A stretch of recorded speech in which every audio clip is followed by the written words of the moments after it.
pembelajaran PKN mengenai persatuan dan kesatuan pada masa Republik Indonesia Serikat. Langsung aja kita langsung mulai ke videonya. cekidot.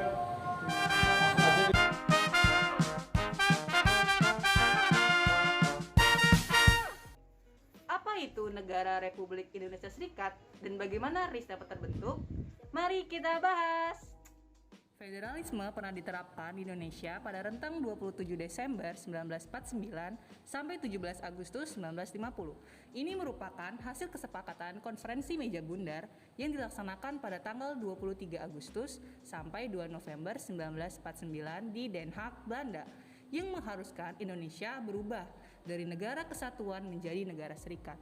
Dalam konferensi meja bundar, pihak Indonesia dipimpin oleh Muhammad Hatta, Belanda oleh Van Marseveen, United Nations Commissions for Indonesia oleh Chris Lee, dan pihak delegasi BFO dipimpin oleh Sultan Hamid II. KMB menghasilkan beberapa keputusan. Salah satunya hasil keputusan KMB yaitu Indonesia menjadi Republik Indonesia Serikat atau disingkat RIS, dan Belanda akan menyerahkan kedaulatan pada RIS pada akhir Desember 1949. Berdasarkan keputusan tersebut, Indonesia sudah diputuskan menjadi negara Republik Indonesia Serikat. Pada masa ini, yang dijadikan sebagai pegangan adalah Konstitusi Republik Indonesia Serikat tahun 1949. Berdasarkan konstitusi tersebut, bentuk negara kita adalah serikat atau federasi dengan 15 negara bagian. Selanjutnya, bagaimana sistem pemerintahan pada masa Republik Indonesia Serikat? Mari kita bahas. Bentuk pemerintahan yang berlaku dalam Republik Indonesia Serikat adalah republik. Ciri republik diterapkan ketika berlangsungnya pemilihan Insinyur Soekarno sebagai Presiden Republik Indonesia Serikat atau RIS dan Dr. Andes Muhammad Hatta sebagai Perdana Menteri. Selain itu, sistem pemerintahan yang dianut pada periode ini adalah sistem parlementer, kabinet semu, kuasi parlementer, dengan karakteristik yaitu 1. Pengangkatan Perdana Menteri dilakukan oleh Presiden, bukan oleh Parlemen. 2. Kekuasaan Perdana Menteri masih dicampur tangani oleh Presiden. 3. Pembentukan kabinet dilakukan oleh Presiden, bukan oleh Parlemen. 4. Pertanggungjawaban kabinet adalah kepada Dewan Perwakilan Rakyat, namun harus melalui keputusan pemerintah. 5. Parlemen tidak mempunyai hubungan erat dengan pemerintah sehingga DPR tidak punya pengaruh besar terhadap pemerintah. 6. Presiden RIS mempunyai kedudukan rangkap yaitu sebagai kepala negara dan kepala pemerintahan.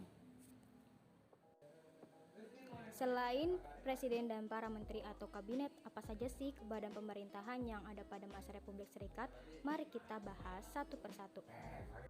Yang pertama ada Senat. Parlemen RIS terdiri atas dua badan, yaitu Senat dan DPR. Senat beranggotakan wakil dari negara bagian yang ditunjuk oleh pemerintah pusat. Setiap negara bagian diwakili oleh dua orang. Yang kedua, ada DPR, Dewan Perwakilan Rakyat Republik Indonesia Serikat atau disingkat DPRIS. Adalah DPR yang dibentuk setelah perubahan bentuk negara kesatuan Republik Indonesia menjadi negara federal pada akhir tahun 1949. DPRIS melakukan kekuasaan legislatif bersama pemerintah dan Senat Republik Indonesia Serikat.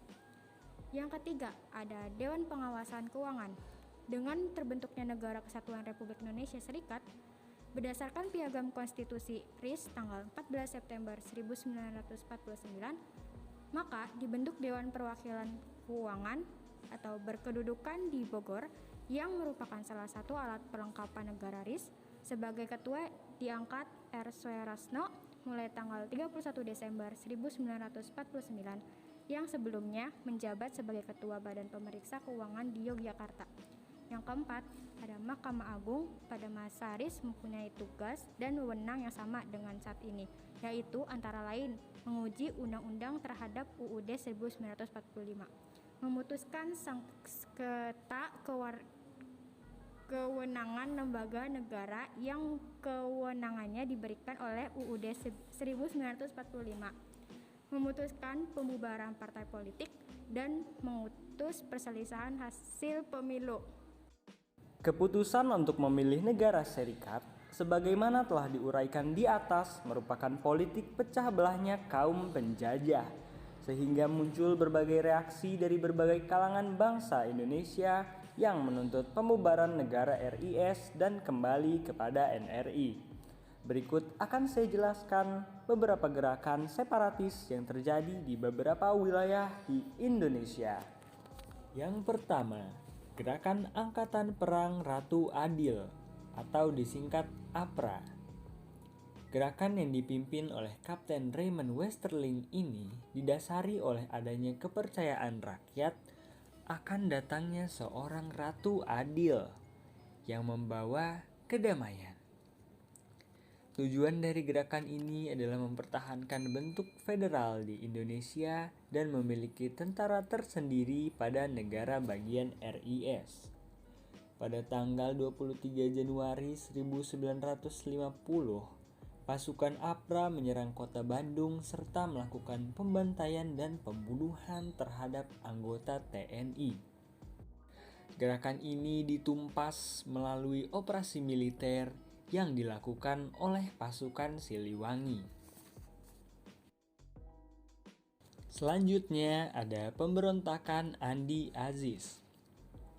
Pemberontakan di bawah pimpinan Andi Aziz ini didasari oleh keinginan untuk mempertahankan negara Indonesia Timur dan enggan kembali ke Negara Kesatuan Republik Indonesia. Gerakan ini diawali dengan adanya kekacauan di Sulawesi Selatan pada bulan April 1950. Untuk mengatasi pemberontakan tersebut, pada tanggal 8 April 1950, pemerintah membuat ultimatum yang meminta Andi Aziz agar segera datang ke Jakarta. Karena apabila beliau tidak mengindahkan ultimatum tersebut, maka kapal angkatan laut Hang Tuah akan membom kota Makassar. Selain itu, ultimatum pemerintah tersebut juga meminta agar Andi Aziz mempertanggungjawabkan perbuatannya dalam waktu 4 kali 24 jam. Tetapi ultimatum tersebut tetap juga tidak diindahkan. Setelah batas waktu terlewati, pemerintah mengirimkan pasukan di bawah Kolonel Alex Kawilarang. Dan akhirnya, pada tanggal 15 April 1950, Andi Aziz datang ke Jakarta lalu ditangkap. Yang terakhir, ada Gerakan Republik Maluku Selatan atau disingkat RMS. Pemberontakan yang dipimpin oleh Mr. Dr. Christian Robert Stephen Soumokil ini didasari oleh penolakan atas pembentukan NKRI dan memproklamasikan Negara Republik Maluku Selatan pada tanggal 25 April 1950. Penyebab utama munculnya Gerakan Republik Maluku Selatan adalah masalah pemerataan jatah pembangunan daerah yang dirasakan sangat kecil, tidak sebanding dengan daerah di Jawa.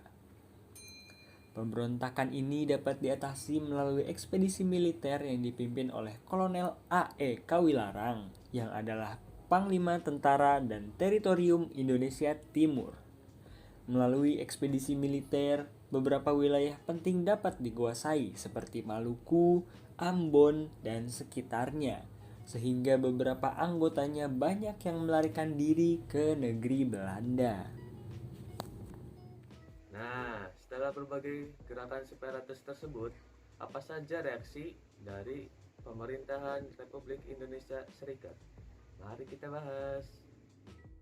Setelah muncul berbagai reaksi dari berbagai kalangan bangsa Indonesia menuntut pembubaran negara RIS dan kembali kepada kesatuan NRI, maka pada tanggal 8 bulan Maret tahun 1950, pemerintahan federal mengeluarkan Undangan Darurat nomor 11 tahun 1950 yang isinya mengatur tata cara perubahan susunan kenegaraan negara RIS. Dengan adanya undang-undang tersebut, hampir semua negara bagian RIS menggabungkan diri dengan NRI yang berpusat di Yogyakarta. Akhirnya, negara RIS hanya memiliki 3 negara bagian, yaitu NRI, Negara Indonesia Timur, dan Negara Sumatera Timur.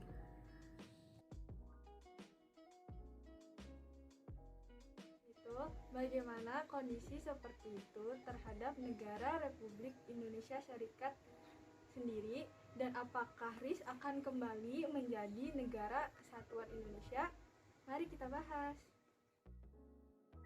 Kondisi itu mendorong RIS berunding dengan pemerintahan RI untuk membentuk negara kesatuan. Pada tanggal 19 Mei 1950, dicapai kesepakatan yang dituangkan dalam Piagam Perjanjian. Disebutkan pula dalam perjanjian tersebut bahwa Negara Kesatuan Republik Indonesia menggunakan Undang-Undang Dasar baru yang merupakan gabungan dua konstitusi yang berlaku, yakni Konstitusi RIS dan juga Undang-Undang Dasar 1945 yang menghasilkan UUDS 1950. Pemerintahan Indonesia Bersatu ini dipimpin oleh Presiden Soekarno dan Wakil Presiden Muhammad Hatta sebagaimana diangkat sebagai Presiden dan Wakil Presiden pertama setelah proklamasi kemerdekaan Republik Indonesia. Pada tanggal 17 Agustus 1950, Konstitusi RIS diganti dengan Undang-Undang Dasar sementara tahun 1950. Sejak saat itulah, pemerintah menjalankan pemerintahan dengan menggunakan Undang-Undang Dasar sementara 1950. Terima kasih. Sabar. 1, 2, 3. Terima kasih sudah menonton video pembelajaran kali ini. Semoga kalian paham apa yang kita jelaskan. Wassalamualaikum warahmatullahi wabarakatuh.